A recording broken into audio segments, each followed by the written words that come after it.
Need your daily fix on mixed martial arts? We're going to kind of recap Bellator 155 from UFC 198. Who's who? Kind of a controversial decision. And who's not. I couldn't figure out why, and then it hit me. Well, don't you fret, because Golden State Media Concepts got you covered. Get your daily dose of MMA podcasts. Everything from the UFC, Bellator Fighting Championships, Extreme Cage Fighting, Invicta Fighting Championships, and so much more. Join us as we talk about some of the biggest names in mixed martial arts. We've got you covered here on Golden State Media Concepts MMA Podcast.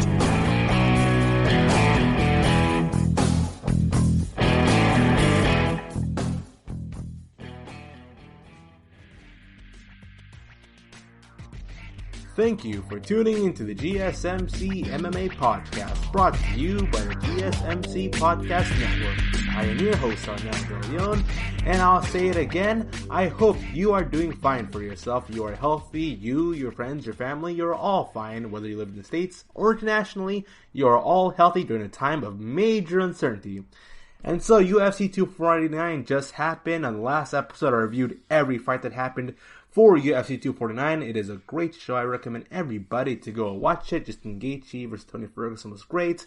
My underrated fight of the night would be Nico Price versus Vicente Luque. That was a great fight as well. It was a night full of controversy and a night of major events happening in the world of mixed martial arts, from Henry Cejudo's retirement to the surprise victory of Justin Gaethje. I recommend everyone to go watch UFC 249 if you haven't yet. Look up the fights, look up more news about the event, because overall it was a really great show, honestly. And even the post-press conference, when Dana White was asked, well, how did other people respond to UFC 249? I was really interested in that, because ESPN and Disney, they themselves directly told Dana White, hey, there's not going to be a UFC 249 event happening in California. But then apparently, according to Dana White, he got a phone call from his high-ups, and they said, oh, it was great. It was a great success, and they gave him praise. So good for Dana White for being able to push UFC 249 to continue to happen, and it was a great card. It might be the best card of the entire year so far. It might be the best card of the year, and it might have the second or third best fights of the year. That's what my personal prediction. I still say Joanna Jędrzejczyk versus Weili Zhang was better than Tony Ferguson versus Justin Gaethje, but I also say Vicente Luque versus Nico Price was also a great fight, and I think it's one of the best fights you guys should look out there. Even though Luque and Nico Price aren't the most popular fighters out there, if you want to see something similar to Gaethje versus Ferguson, except more two-sided, where both fighters are going back and forth, I recommend that fight. So with UFC 249 done here, now we have UFC Fight Night. Smith versus Glover Teixeira here. I'm gonna talk about all the prelim and the main card fights here. So we got Chase Sherman versus Ike Villanueva, Hunter Azure versus Brian Kelleher, Gabriel Benavidez versus Omar Morales, Sijara Eubanks versus Sarah Moraz, Michael Johnson versus Thiago Moises. If you are not a fan of Michael Johnson, I recommend you do. Every fight he's been in is a fun fight, although he pretty much is placed in that journeyman position already. Michael Johnson's an exciting fighter, and I expect him to lose, honestly, against Thiago Moises, but expect it to be a really fun, enjoyable fight. And the main event for the prelim card here is Andrei Arlovski versus Philip Lins. That's going to be a fun fight. Every fight with Arlovski is a fun one, as always. And then we go to the main card here. We got Carl Robertson versus Marvin Vettori. Then we got Ricky Simon versus Ray Borg. Ricky Simon versus Ray Borg, in my personal opinion, could be the fight of the night, in my opinion. Ricky Simon and Ray Borg are two very underrated fighters, two very quick, very smooth, great dynamic fighters, good all-around game fighters.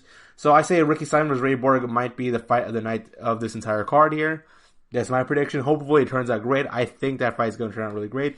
Lightweight bout here between Alexander Hernandez versus Drew Dober. Alexander Hernandez, I'm still not sold on Hernandez, really. I really am. Hernandez is that guy who gets it. If you were to have Jack Chael Sonnen, Kobe Covington, and Ben Askren, if they were to watch Alexander Hernandez, they'd be like, oh, this Hernandez kid, he gets it. He's gonna be big in the UFC. And if you're a hardcore fan of mixed martial arts, you might look at Alexander Hernandez, and you might see this copycat Kobe Covington, this copycat Askren, copycat Chael Sonnen, where this dude is a mid-card / lower carder. who talks a big game, and because he talks a big game, he ends up bypassing his way past a lot of fighters and ending up fighting against a top tier fighter. The highest tier fighter he ever fought was Donald Cerrone, and that pretty much right now, go on YouTube, type up Donald Cerrone versus Alexander Hernandez, or if you just type up Alexander Hernandez, you're gonna see his matchup against Donald Cerrone, and the video's how it's called Donald Cerrone humbles Alexander Hernandez, and it pretty much like 3 minutes of Hernandez talking trash to Cerrone, and then when the fight actually happened, Cerrone completely dominates him. He really does. And Hernandez had a many clean shots on Cerrone, but I guess like those shots just didn't really matter in the end here. And then Cerrone pretty much wiped the floor of him. And then Alexander Hernandez fight, his last fights, he fought against somebody who participated in the Brasilia show, but when I saw the fights, Hernandez should have lost that fight. He should have, but instead he ended up winning the fight via decision, and it was a very controversial victory here because you look at Hernandez's opponents, who's Brazilian, and you see it's all clean, he's all fight, he's not even breathing heavily. And then you see Alexander Hernandez, where he looks tired, he looks gassed out, he looks defeated, his face all bloodied up, he's all sweaty and stuff. And then when it's announced that Alexander Hernandez won, he gives the shocked O-face. The shocked O-face that that Michelle Watterson and Carlos Esparza both have when their fight was announced. It's like, what, really? I won? Or like, really? That happened? It's very interesting. I am surprised Alexander Hernandez has gone this far. He's 11-2. He's 11-2. I just really wish that he doesn't try to copy the Colby Covingtons and the Conor McGregor's role. I recommend fighters to be to be themselves. Even in interviews, he tends to play a character, which is really upsetting to me. It's fun if you're... The joke with Chael Sonnen is that we know that's not actually him, and we know he's a pro wrestling fan. Alexander Hernandez, though, obviously comes across as a guy who's very desperate and in need of attention. And I really don't respect that aspect. And for Colby Covington, I can respect the fact that he's such a great fighter and that he was able to fight his way to the top 5 and compete with the very best in the top 5. Hernandez, I'm not really sure yet. If he were to continue to talk trash and he is able to have like a 3-4 fight win streak and get to top 5, then I'll respect him. But for now, I don't really think so. Heavyweight co-main event, Ben Rothwell versus Ovain St. Preux. OSP making his debut in the heavyweight division. Good for OSP. Good for him. If you look at OSP in his light heavyweight bouts, he is really slow. He's easily outmatched and outgunned towards every fighter in the light heavyweight division here. When I looked at OSP, I feel like he fights way too slow. He gasses out. He gasses out way too easily for a light heavyweight. He also comes across as very big. Even though he's a very big fighter, he's a very big striker. In the light heavyweight division, though, he doesn't really... He kind of comes across as a frail whale, in my opinion. So, me and my friends have a discussion about this. So, what is a frail whale? So, a frail whale is this really big, large fighter that doesn't come across as a large, big fighter. And that's how I view it. So OSP, in all those light bouts in light heavyweight, except the John Jones fight, he comes across as so much bigger than his other opponents. Like, in terms of, like, muscularity and size and, like, his posture, he comes across as so much bigger than his opponents. But then when he starts fighting, starts doing, like, head kicks and, like, punches, he just comes across as he is so slow that he's fighting more slow than the division wants him to fight. And so him fighting in the heavy division, that's going to be really interesting. It's also going to be very interesting that he's going to be fighting Ben Rothwell, a veteran in the heavyweight division. I have no clue who's going to win in this fight. I got to say OSP is going to defeat Ben Rothwell in this matchup here, just because both of these fighters are both coming off losses. And so I say OSP is going to defeat Ben Rothwell off the basis that I think when a fighter moves up, most of the time, when a fighter moves up or changes weight classes, they have the second win or the sense of rejuvenation with them because the weight cut isn't as damaging towards OSP. OSP always looks really tired in all his fights. Before the fight even starts, he looks like exacerbated, being like, So OSP not cutting that much weight, so might be more comfortable in fighting in heavyweights compared to Ben Rothwell, who's been fighting at heavyweight for a long time. And I think it's finally getting to Ben. He's been going down the heavyweight division for a while now. And then we got the main event here, which could easily be fireworks here. We have Anthony Smith versus Glover Teixeira. This fight is gonna be really exciting. I predict this fight to end off going end a second round or early of third round via TKO. I know people are down on Anthony Smith or not that impressed by Anthony Smith, especially if you look at Anthony Smith's performance against John Jones, but that's John Jones. John Jones is maybe the greatest. I say this almost in every podcast where I name drop somebody for being the greatest of all time, because arguably John Jones might be the greatest of all time.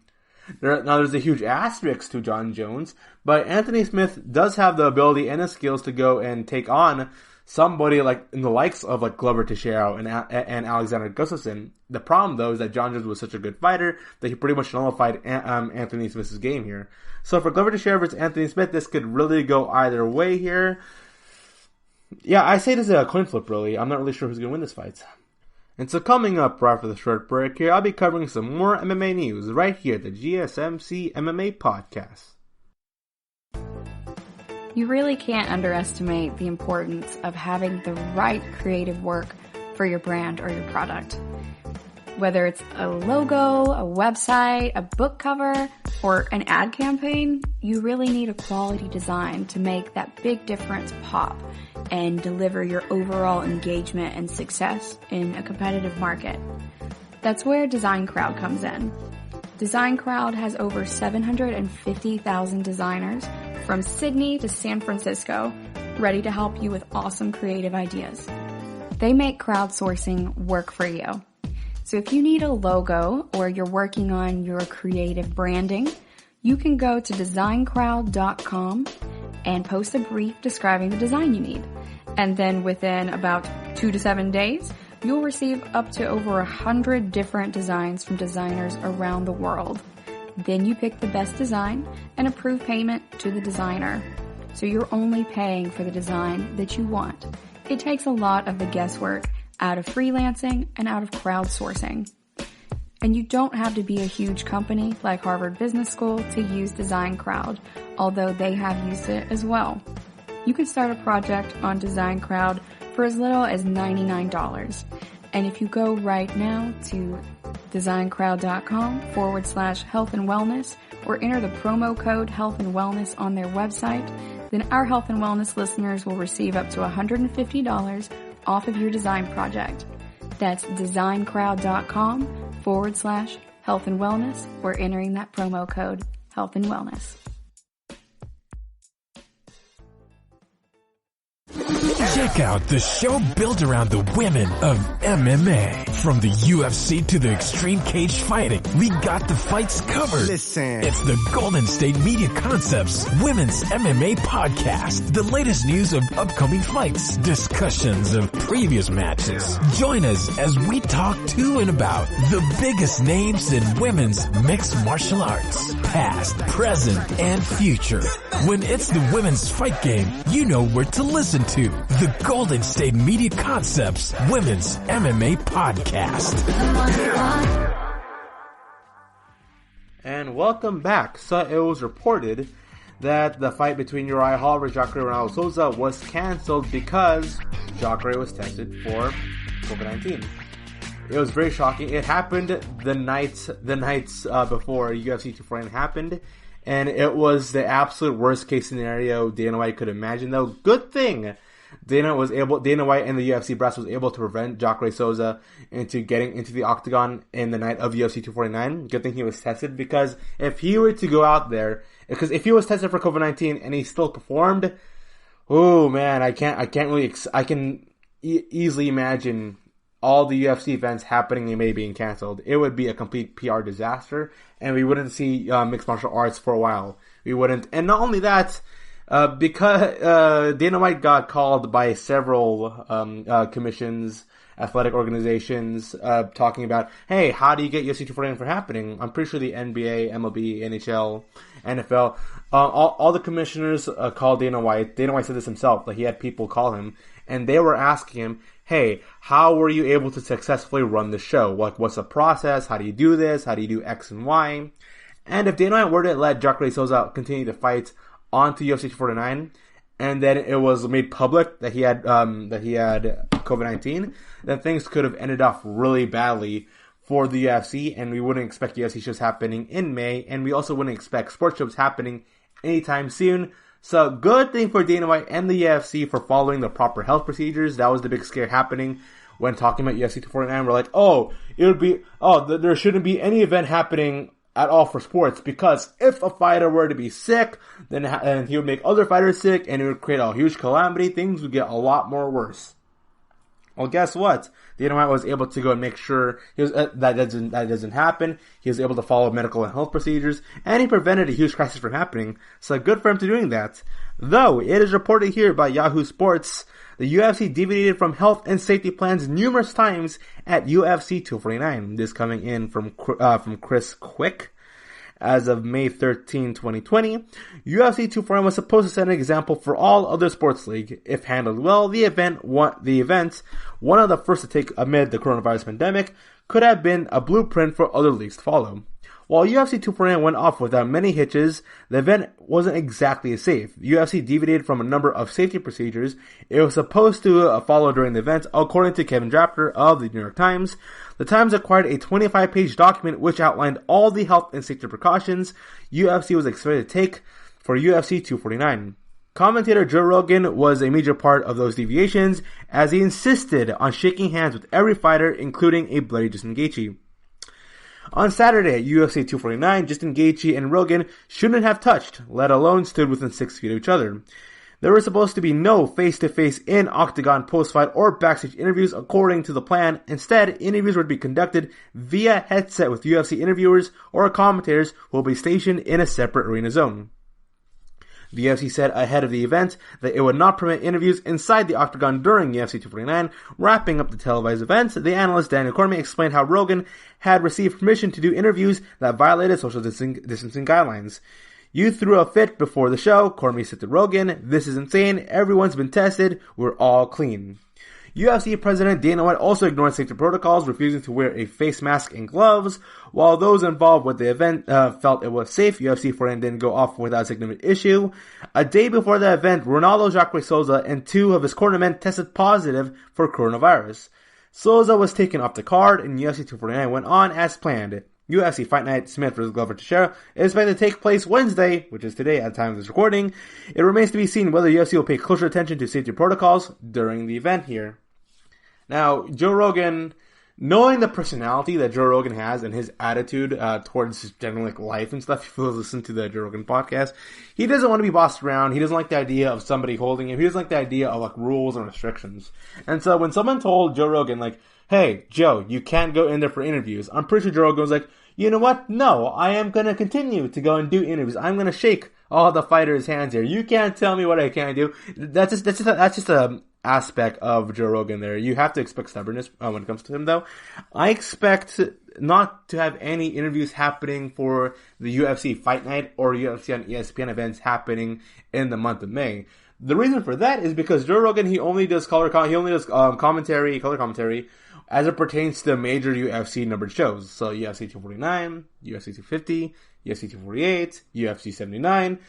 UFC shows that have numbers in them, that is a show that is meant for Joe Rogan. Joe Rogan only does those shows. He used to do UFC Fight Night shows, and I think he was asked to go do more UFC on ESPN shows, but he declined it because he felt kind of burnt out from doing commentary, and considering the fact that Goldberg retired from commentary. I'm pretty sure Joe Rogan's like, okay, I want to do the shows that I want to do. I want to take some control of what my contract is.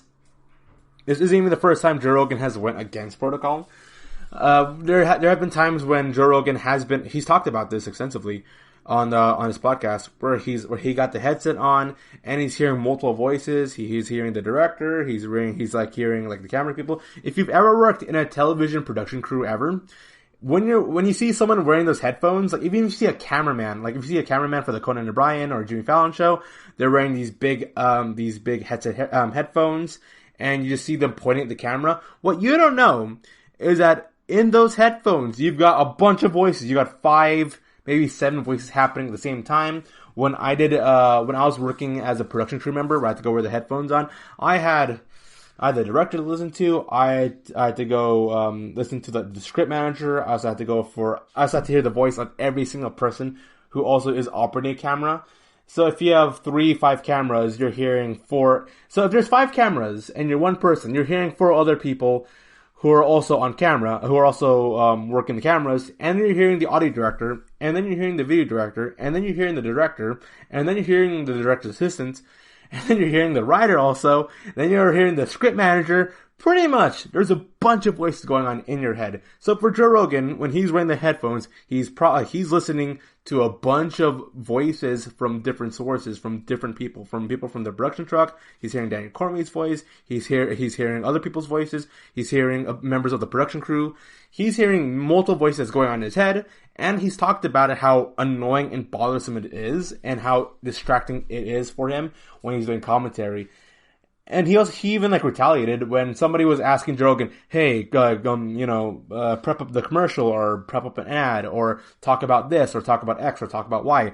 Joe Rogan pretty much threw a hissy fit and was like, okay, no, shut up. Let me do the commentary the way I want it to be done. And then when Joe Rogan talked back to his superiors about that, when he's like, hey, let me do the commentary, don't tell me what to do. Then from that on, Joe Rogan, I'm pretty sure he's still listening to voices in his head, through the headphones. Like, he's getting people feeding him information like stats and numbers, which is really important, when calling the action for a sporting event. Joe Rogan has a history of being contrary or anti against somebody telling him to do something. So it's not surprising when Joe Rogan, in this scenario for UFC 249, was like, okay, I know you're good at telling me one thing, but I don't want to do that. I want to do my thing, so I'm going to go in, even though I know it's dangerous. I got tested, he got tested, we all got tested. Throughout the entirety of UFC 249, all the commentators were complaining because instead of, in a typical setting here, there are 3 commentators. They all share one booth. They all share one table that are right next to each other. And UFC 249, they had 3 tables, 3 different booths. They all had their own separate set of notes. It was very difficult for the commentators to actually have to talk, they're used to talking next to each other. For Joe Rogan and Cormier, or for whoever's on doing the UFC commentary, it kind of comes across as a riff at times, where they're joking at each other, they're being kind of jovial. But instead, multiple times in UFC 249, Cormier and Rogan were constantly complaining, hey, we're very far away from each other. Hey, wouldn't it be better if we got some stats? Hey, wouldn't it be better if we had this? Hey, why are we separated? Why? Can we please adjust? Can we please fix this? So yes, the commentary team were unhappy with the setup here. Unlike Joe Rogan, whoever's doing commentary for this UFC Fight Night event with Glover Teixeira versus Anthony Smith, I'm pretty sure things will be adjusted. I'll be looking into this. I'll be looking at whether or not these fights are gonna have post-fight interviews. I'll be looking how the tables are set up. I'll be looking at what's the major difference here other than the personality? What's the major technical difference here between this show versus UFC 249? That's something to keep my eye on. And also Dana White. I'm not surprised about Dana White. Dana White says himself that he doesn't really think of this COVID-19 to be as serious as it is. I think he knows it's serious, but he doesn't want to make it as serious as it can be, to the point where it's very detrimental for him and the company. So coming back after the short break here, I'll be covering some more MMA news. Coming back soon. You really can't underestimate the importance of having the right creative work for your brand or your product. Whether it's a logo, a website, a book cover, or an ad campaign, you really need a quality design to make that big difference pop and deliver your overall engagement and success in a competitive market. That's where Design Crowd comes in. Design Crowd has over 750,000 designers from Sydney to San Francisco ready to help you with awesome creative ideas. They make crowdsourcing work for you. So if you need a logo or you're working on your creative branding, you can go to designcrowd.com and post a brief describing the design you need. And then within about 2 to 7 days, you'll receive up to over 100 different designs from designers around the world. Then you pick the best design and approve payment to the designer. So you're only paying for the design that you want. It takes a lot of the guesswork out of freelancing and out of crowdsourcing. And you don't have to be a huge company like Harvard Business School to use Design Crowd, although they have used it as well. You can start a project on Design Crowd for as little as $99. And if you go right now to designcrowd.com/health and wellness or enter the promo code health and wellness on their website, then our health and wellness listeners will receive up to $150 off of your design project. That's designcrowd.com/health and wellness or entering that promo code health and wellness. This is your ultimate stop for everything sports. The Golden State Media Concepts Sports Podcast. Should I say more? From the NFL, MLB, the NBA to MMA, it's all in here. The Golden State Media Concepts Sports Podcast. Listen now.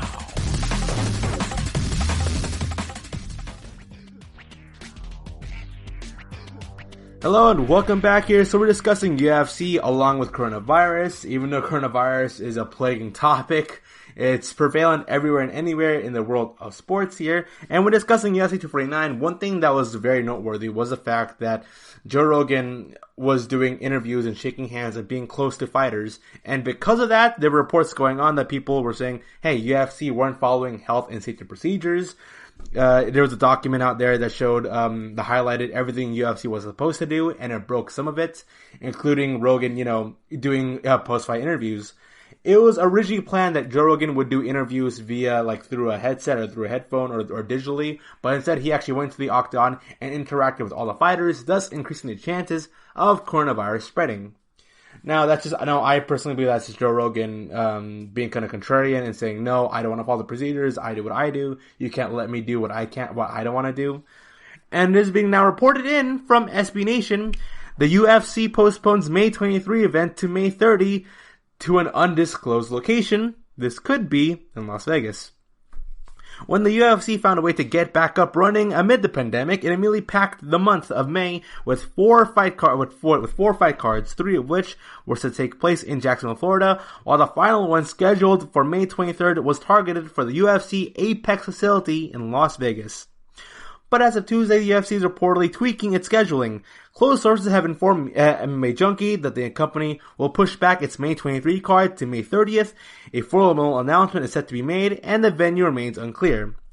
Despite Dana White's plans to hold events in his home state throughout the ongoing health crisis, Nevada State Athletic Commission Director Bob Bennett isn't making any guarantees.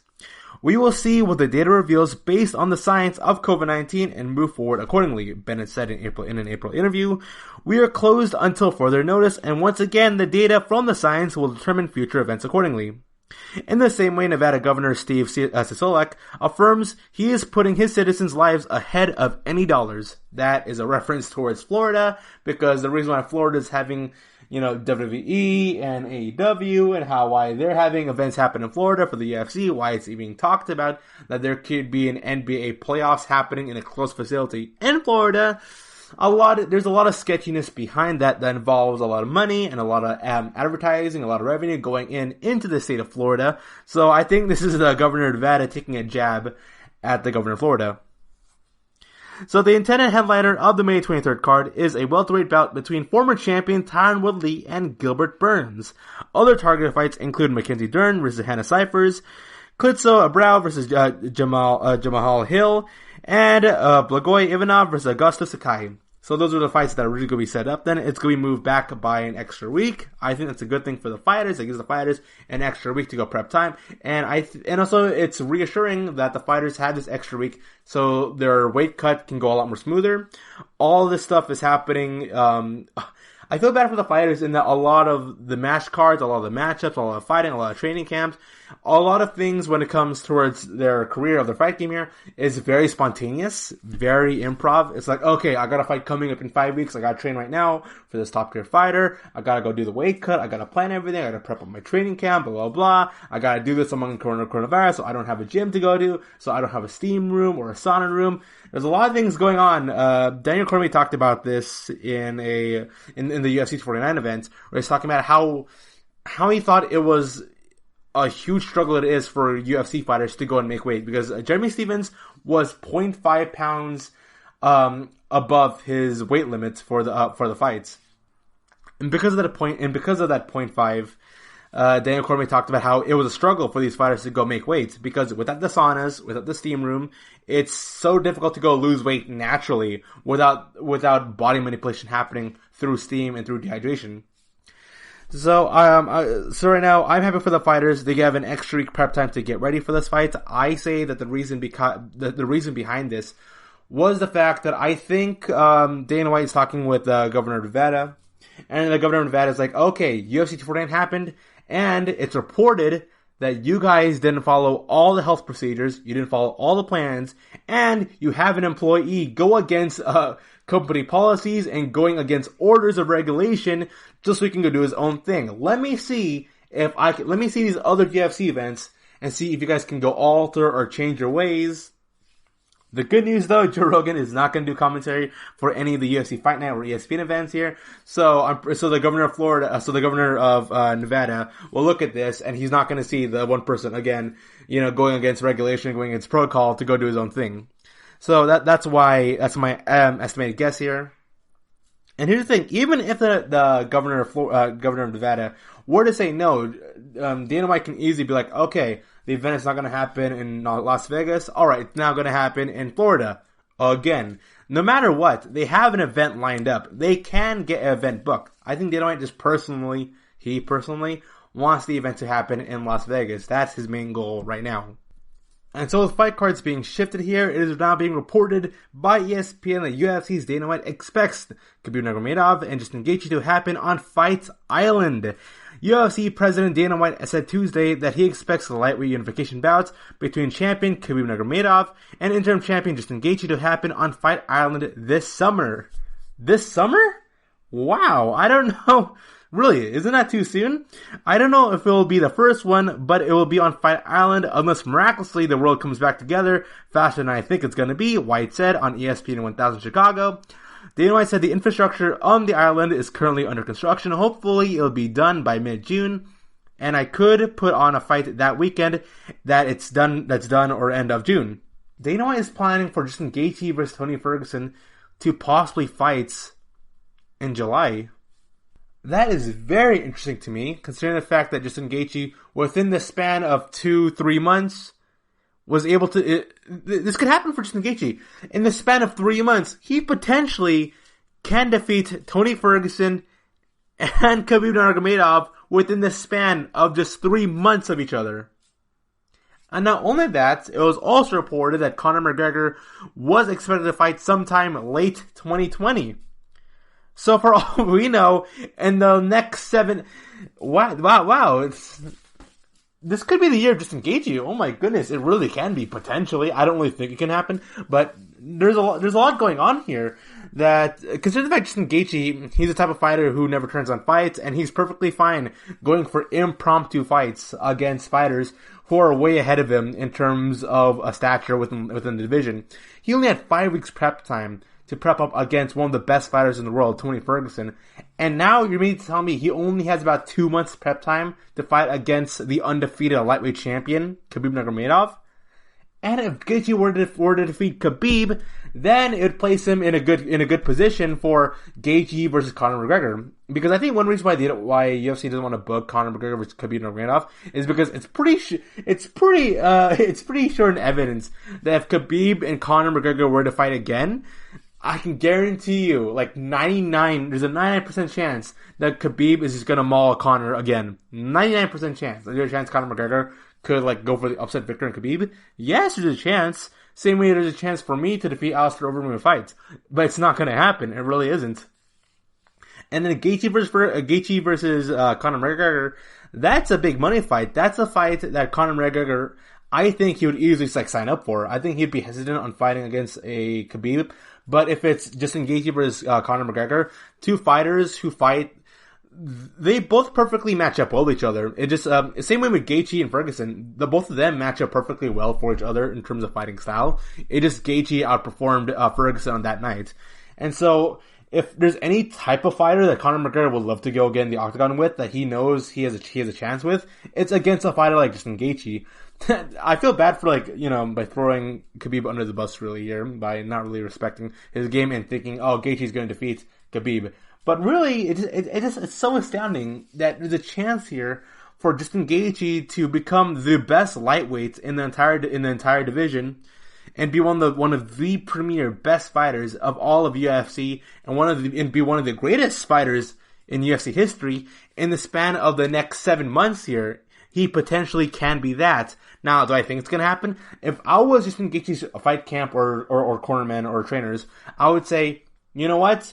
I want Khabib versus Gaethje to happen sometime end of 2020. I don't want it to happen in July. I want it to happen sometime end of 2020 so Gaethje can have more prep time to go and practice his reverse wrestling. Now, Gaethje within only 5 weeks prep time was able to stomp Tony Ferguson. So for all I know, Gaethje can maybe stomp Khabib in just 2 months prep time. It can happen. Anything can happen in the UFC. So coming up right after the short break here, I'll be covering some more MMA news right here at the GSMC MMA Podcast. Tired of searching the vast jungle of podcasts? Now listen close and hear this out. There's a podcast network that covers just about everything that you've been searching. Hey! The Golden State Media Concepts Podcast Network is here. Nothing less than a podcast bliss with endless hours of podcast coverage. From news, sports, music, fashion, cooking, entertainment, fantasy, football, and so much more. So stop lurking around and go straight out to the Golden State Media Concepts Podcast Network. Guaranteed to fill that podcast itch. Whatever it may be. Visit us at www.gsmcpodcast.com. Follow us on Facebook and Twitter and download us on iTunes, SoundCloud, and Google Play.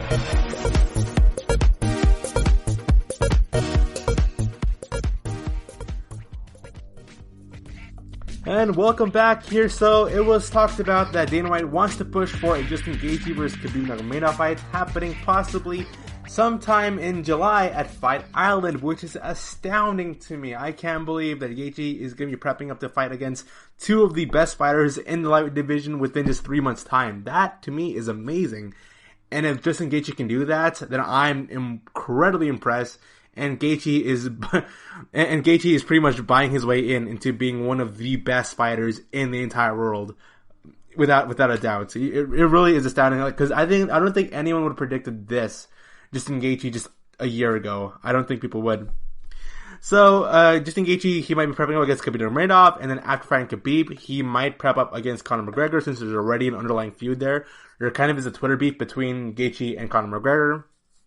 Conor McGregor being one of the more controversial figures in mixed martial arts, which leads me to this topic here, in a controversial fight that was Henry Cejudo versus Dominic Cruz. That fight was a very controversial fight in the sense that the finish was controversial. So what happened was Henry Cejudo clocked Dominic Cruz in the final 16 seconds of the fight, and then Henry Cejudo had 11 shots onto Dominic Cruz. Dominic Cruz wasn't defending himself all that well for himself, but he wasn't knocked out. He wasn't knocked out, and he was still stable. He could still move around. He's not knocked out. He really isn't. Or he was in it didn't look like he was in such a terrible state in the ground and pound that the fight should have been called off. It shouldn't have. So what was happening? Henry Cejudo was doing ground and pound onto Dominic Cruz. Dominic Cruz then leaned on the fence and was using the fence as leverage for him to go stand up.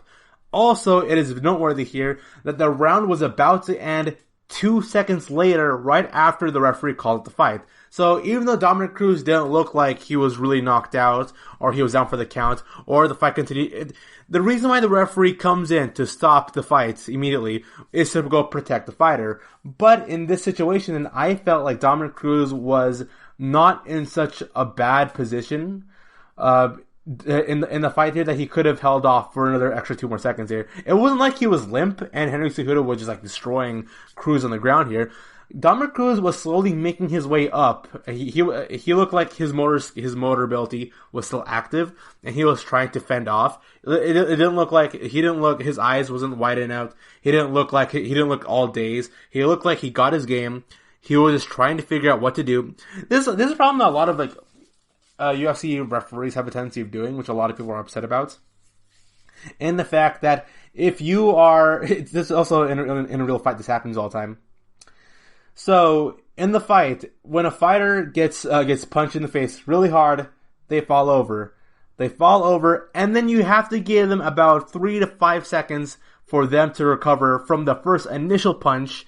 And then from that moment on, moving forward, they slowly recover and they go get right back up, or they start defending themselves. There has to be a brief window between the first punch, or between you getting knocked down and you recovering. The problem though with a lot of UFC fights when they end though is the fact that there isn't this recovery period. The referees don't really give the fighters much of a recovery period. Now, Dominick Cruz, he had a recovery period, and then once he did recover, he was about to make his way back up, but he was still being punched. I didn't think Herb Dean gave Dominick Cruz enough of a period for him to recover from that knockdown punch. And I think if the fight were to continue on, we could have seen a very different result here. I really could have. It could have resulted with Henry Cejudo defeating Dominick Cruz still, but I wouldn't think he would win via TKO. And it's the same thing that applies towards the TJ Dillashaw versus Henry Cejudo fight. I think that fight ended way too early. Now I know there's an asterisk to the fight, because TJ Dillashaw was on something and he was cheating on the fight against Henry Cejudo. But I think that fight ended off very controversial. Also, TJ Dillashaw said, "Hey, I wasn't really knocked out. I was slowly making my way up. I should have continued fighting." And there's a huge difference. There's a huge difference between TJ Dillashaw knocking out Cody Garbrandt and doing ground and pound at him, and then the referee stopping the fight and Cody Garbrandt standing up and saying, "Hey, I can still fight." The difference between that though was that there wasn't an instance of Dominick Cruz going limp. When a fighter goes limp, that means the guy is completely not defending himself, and his motor ability shuts down. Dominick Cruz, he didn't shut down. His body was still active. Not only was it still active, it looked like he could still, he was going towards the cage in order to leverage himself to stand up. You have to have some, mental process to go through that. It wasn't like Tony Ferguson in that you punched him really hard, and I was like, what's going on? And he's like walking off all days. He obviously looked out of it. Dominick Cruz, he didn't look out of it in my mind, in my opinion. And then it was reported here by MMAJunkie.com here that Herb Dean refutes Dominick Cruz's claim of UFC 249 ref Keith Peterson smelling like alcohol and cigarettes. Sorry for that then. It wasn't Herb Dean. It was Keith Peterson who did the refereeing for Dominick Cruz versus Henry Cejudo there. When Dominick Cruz was talking about the referee stoppage in the post-fight interview, he said that he thought that the referee was on alcohol or was smoking a lot, and he came drunk or intoxicated, and because the referee came into the fight intoxicated, he didn't properly call the fight as it should be. Really, I think it's Dominick Cruz just being salty that he lost. So Herb Dean does not agree with Dominick Cruz's heavy accusation towards fellow referee Keith Peterson. Dominick Cruz was stopped late in the round 2 of his UFC 249 bantamweight title fight with Henry Cejudo and was visibly unhappy with the stoppage last Saturday night. After Cejudo dropped Cruz with a knee, several unanswered punches forced Peterson to wave the fight off just as Cruz was about to make his way back up. In his post-fight speech with Joe Rogan, Dominick Cruz accused Peterson of smelling like alcohol and cigarettes, adding that he wished he would have been drug tested.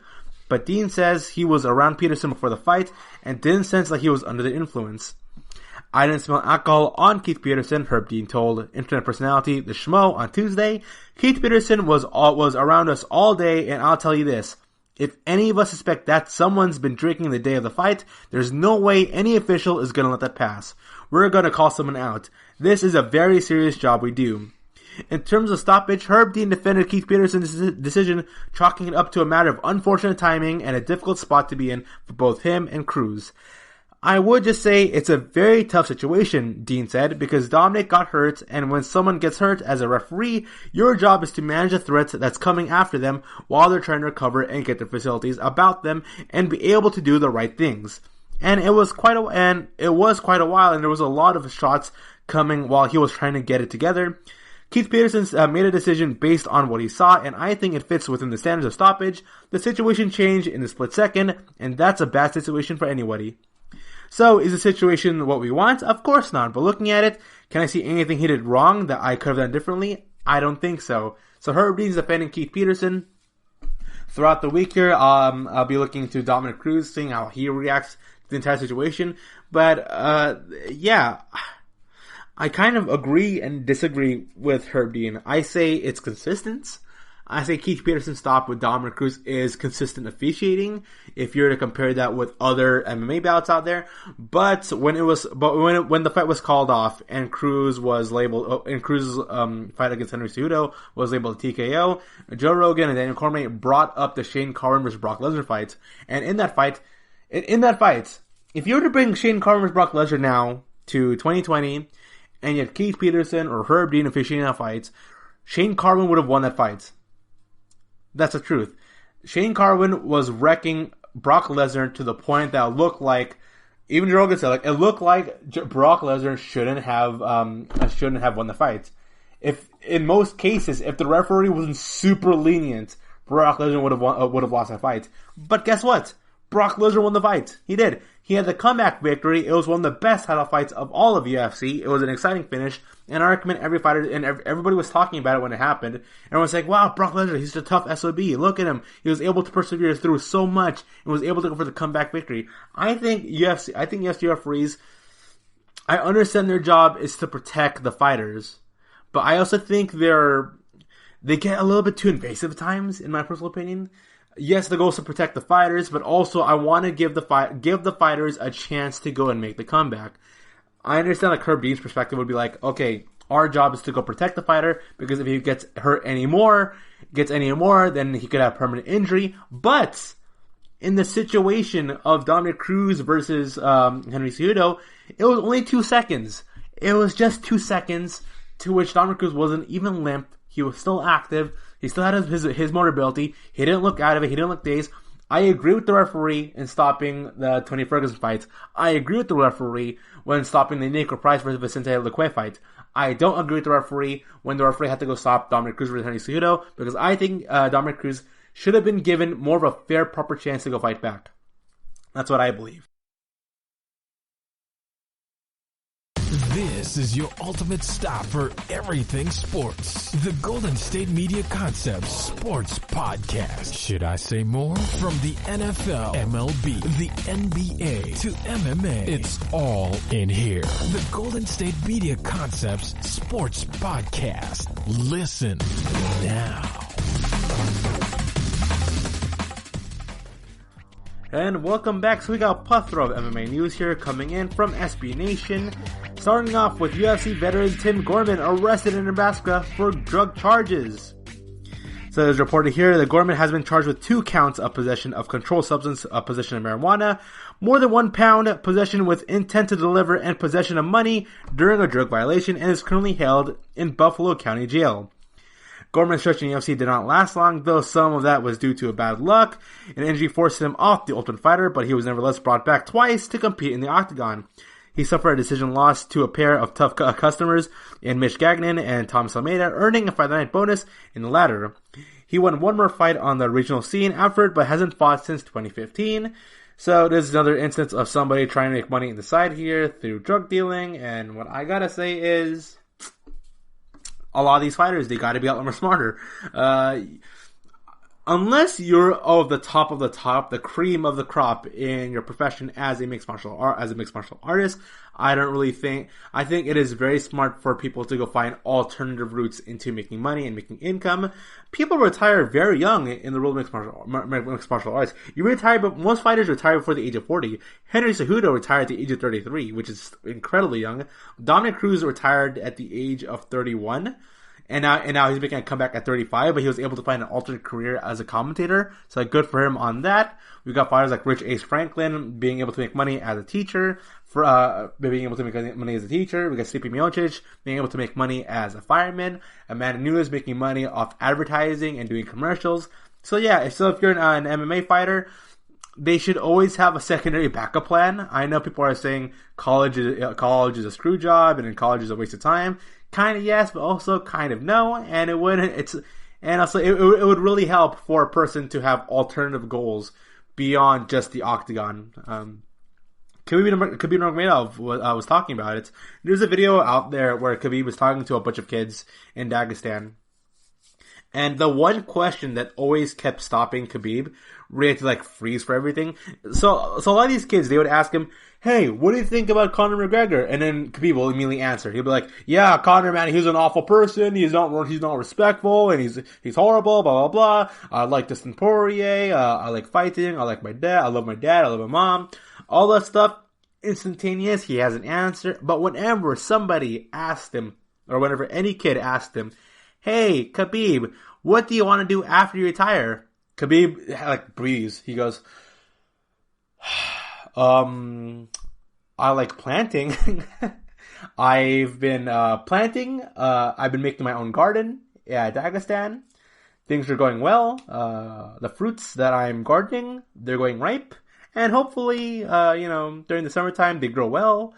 And then I'll come back to Dagestan during the summer. I'll see how my plants are doing. And then everyone in the crowd starts like, yeah, good for you, Khabib, like, giving the 2 thumbs up, and then Khabib looks so shook and very uncomfortable. I've never seen Khabib Nurmagomedov ever uncomfortable in that situation.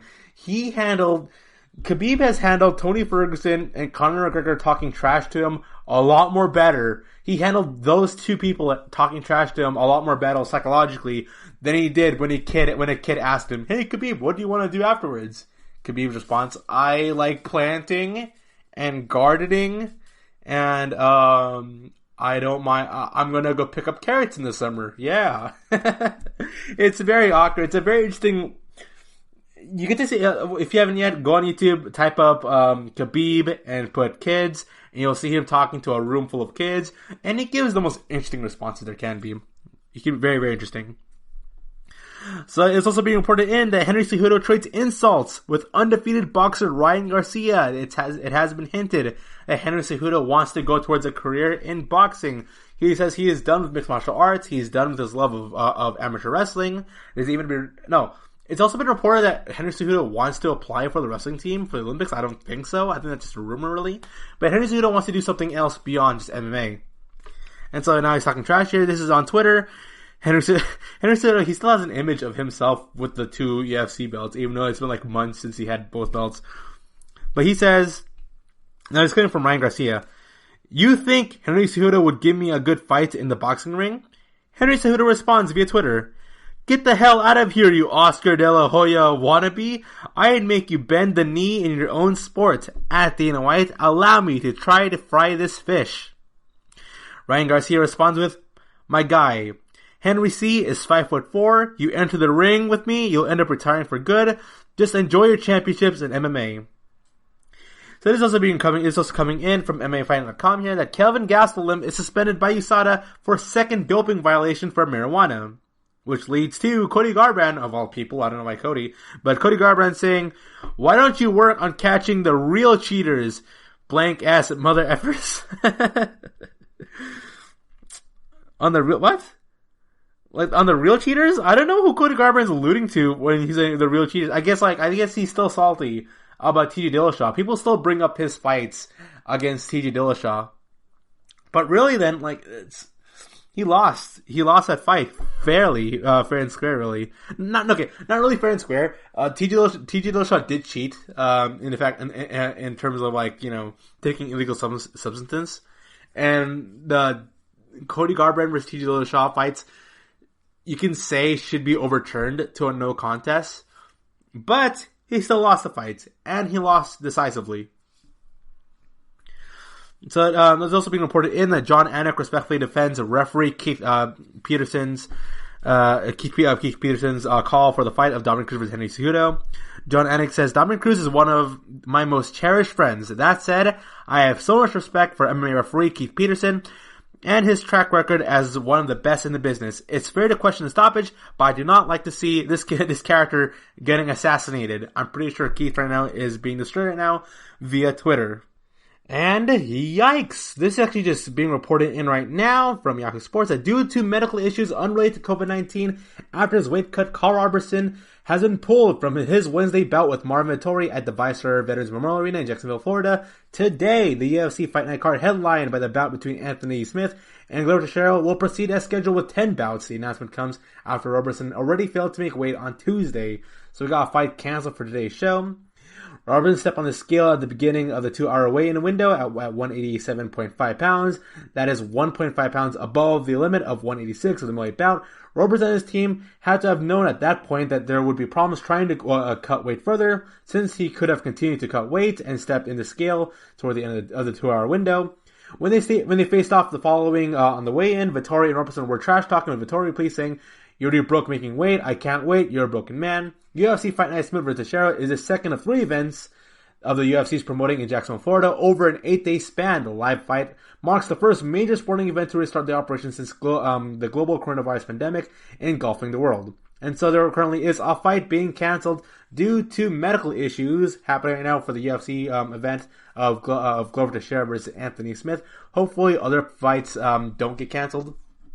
And I said this before, and I'll say it again right now. Considering the fact that a lot of these fights are impromptu, all these fighters have a very short estimated time of when they got to be prepped up for a fight. So it's already a struggle, like for Justin Gaethje. I'm pretty sure it was already a struggle for him to be prepped up against Tony Ferguson, but now he has to go and make weight for a fight. And cutting weight is a long, arduous process that involves a lot of forward planning in advance, because because there's a lot of fighters who are more focused on trying to cut weight and more focused on making sure they get the right weight they need than they do actually winning the fight in the first place. Because there's a lot more. Most of the fighters' purse comes from making the fight in the first place, not really from bonuses. Now you can make double the amount of money you can from bonuses though, but you're disqualified from bonuses if you're over the weight limit. So it is more important for a fighter financially to go make the weight. So a fighter has to cut weight to 185 in order to make the majority of his purse. Even if you were to go a couple pounds overweight and he continues to fight, he's not gonna make that much money. And so you're pretty much making. My friends make minimum wage salary, and my friends who make minimum wage salary earn more money in a year than these fighters who struggle maintaining their weight during a weight cut. That's how detrimental, how tough it is. Weight cutting is. It's very difficult, and how can financially damage a fighter, really. So I'm hoping that future fights here from in Fight Ireland and in the month of May, that they don't get canceled, and I'm hoping that all the fighters' weight cuts go through. I am happy for the Ben Rothwell versus OSP fight, because OSP, he said he's been struggling with the weight cut, and since he's going to heavyweight, they don't have to worry about the weight cut as much. All they got to be focused on is getting in fight shape. And so I'm happy for Ovince St. Preux getting over the weight cut hurdle, which he's been desperately trying to go over for the last couple of years. So you're listening to the GSMC MMA podcast, coming back right after the short break. Want to know the latest in soccer? Then listen to the Golden State Media Concepts Soccer Podcast. From MLS, the World Cup, and the Premier League, we've got you covered. The latest updates, the hottest matches, and news on the league's top players. It's the Golden State Media Concepts Soccer Podcast. David Beckham scores the goal to take England all the way to the World Cup finals. Listen now.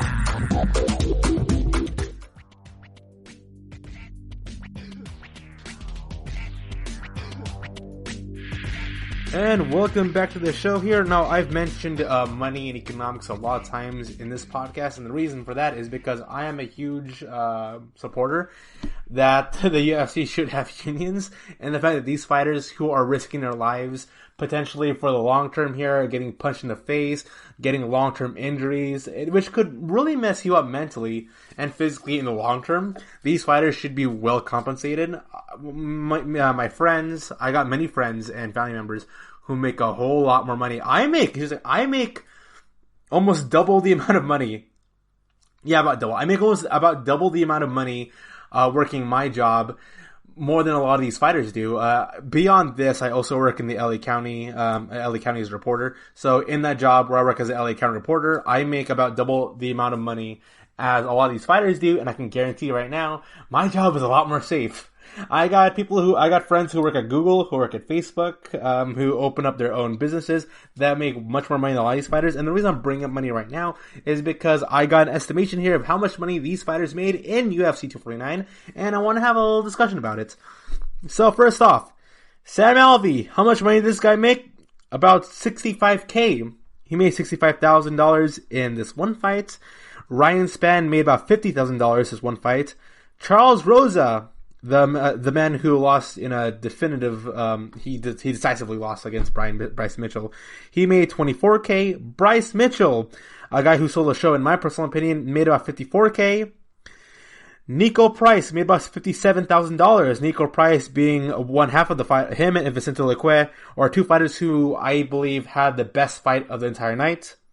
Though, it's interesting here. So, Nico Price made $57,000. His opponent, Vicente Luque, made $180,000 this one fight. Vicente Luque, although a veteran, actually both of them are veterans, but Luque isn't even high up in the rankings. But he's making almost 200K salary. And no, as I'm saying these salaries right now, this doesn't include, I'm also not adding, taxes and them having to pay for fight camp and having to pay for their trainers, their coaches, and for the food they needed in order to go and get to this fight in the first place. So whatever money I'm saying right now, I can guarantee you they're making a couple $1,000s underneath that. Michelle Watterson, $60,000. Carla Esparza, $102,000. Fabricio Verdum, $100,000. Aleska Verdum, former heavyweight champion, even though he's been suspended, $100,000. Can't believe it. Alexei Oleinik, $160,000. Outside the top 5 rankings of the heavyweight division. Donald Cerrone, fan favorite, $200,000. Anthony Pettis, $310,000. Jorgen De Castro, $12,000. The man who had a really poor performance, whose goal was to put over Greg Hardy, who himself had a poor performance.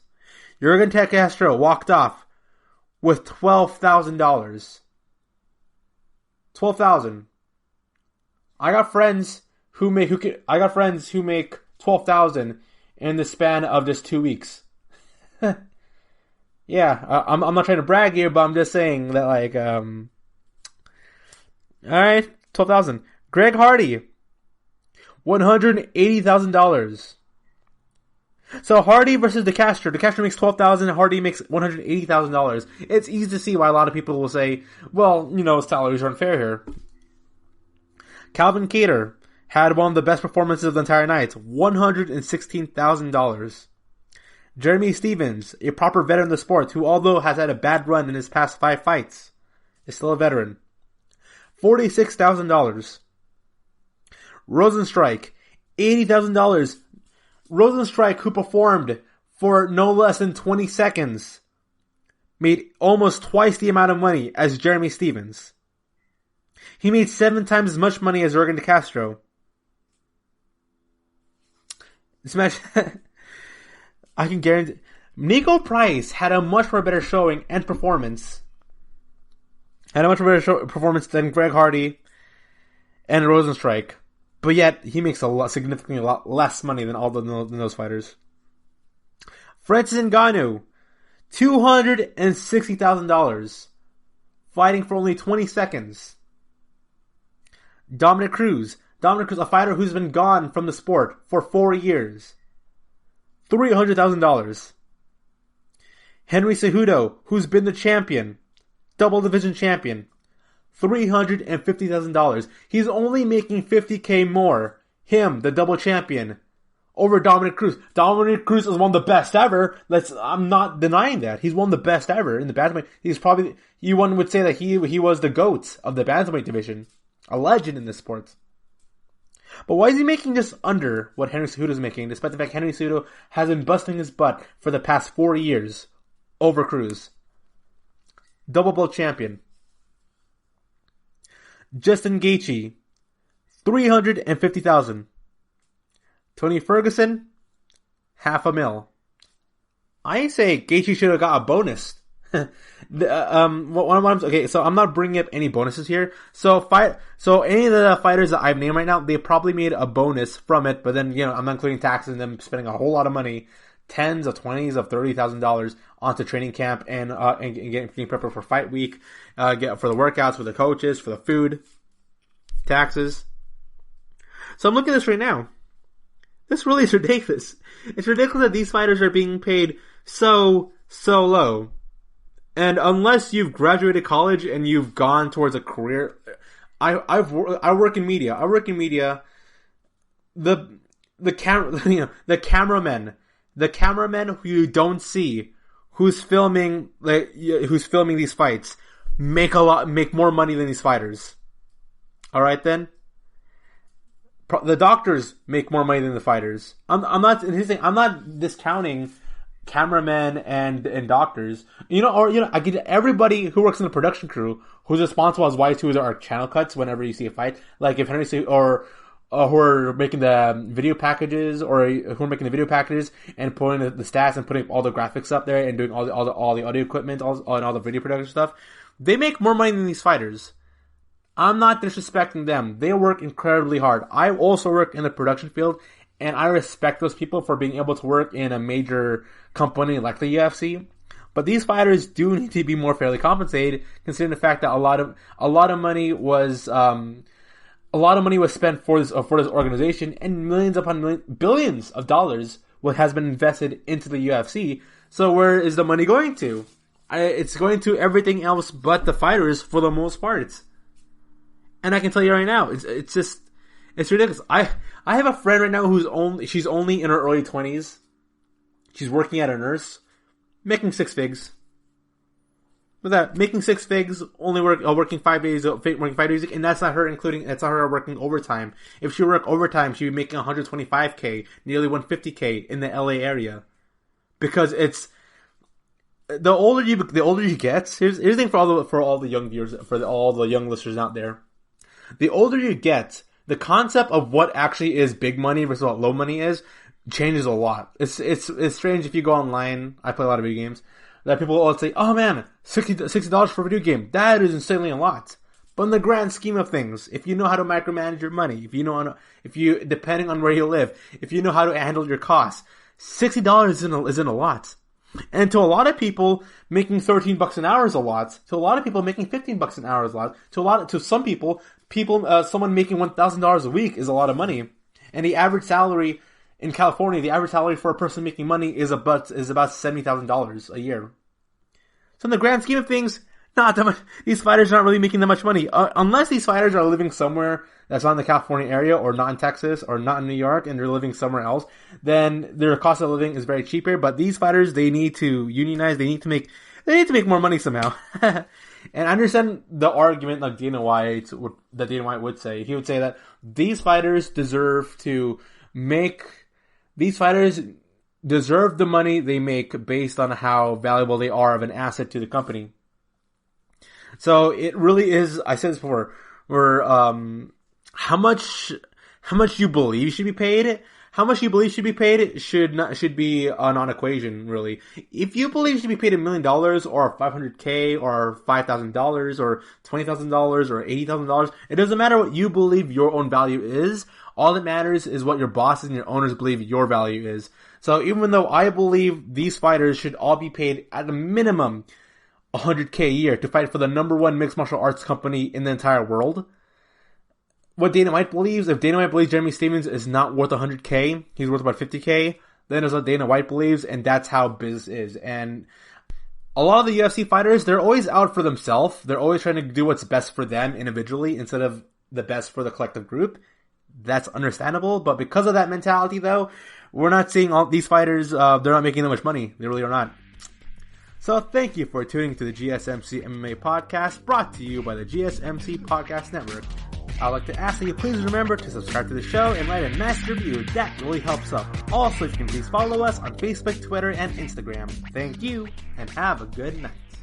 You've been listening to the Golden State Media Concepts MMA Podcast, part of the Golden State Media Concepts Podcast Network.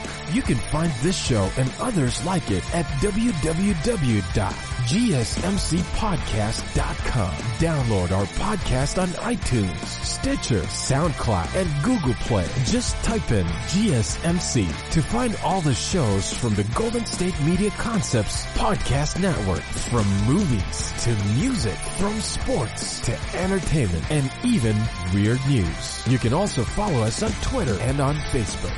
Thank you, and we hope you have enjoyed today's program.